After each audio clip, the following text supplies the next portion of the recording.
بسم الله الرحمن الرحيم.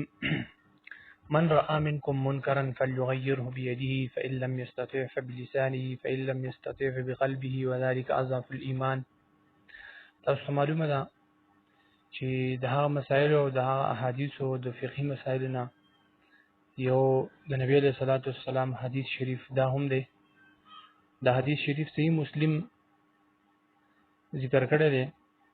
نبی له صلوات والسلام فرمایي چې من رأى منكم منکرا، څوک چې تاسو نه یو ناروا د ظلم او د زیاتی کار ویني نو پاغه باندې لازم ده چې فليغيره بيده، چې هغه په خپل لاس سره بند کی.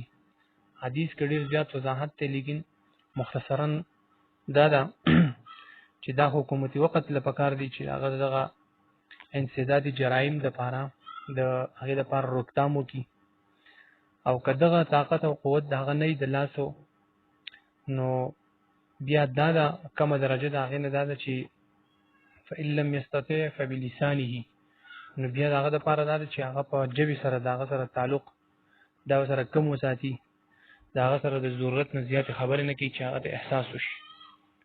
فإن لم يستطع فبقلبه وذلك أضعف الإيمان، نو د جبی سره هغه ته په جبه باندې خبره اتر وکي که په جبه نه کیږي، بیا دې سره په زړه کې داسې لګ کراهت وساتي چې او د پوشي په دې باندې په دې باندې هم نه کیږي، نو دا ډیره کمه درجه ده د ایمان چې هغه د خپل ورور مسلمان نه روګردانیو کې په طرف شي.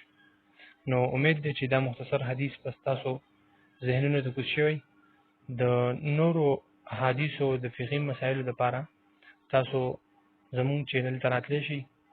هغې کې تاسو ته مختلف قسمه کورسونه، مختلف قسمه فقهي مسائل، مختلف قسمه احادیث مختصرا هغه عرض کولی شي. نو دا به زمون او تاسو د لپاره د دنیا او د آخرت د نجات ذریعه وما علینا الا البلاغ.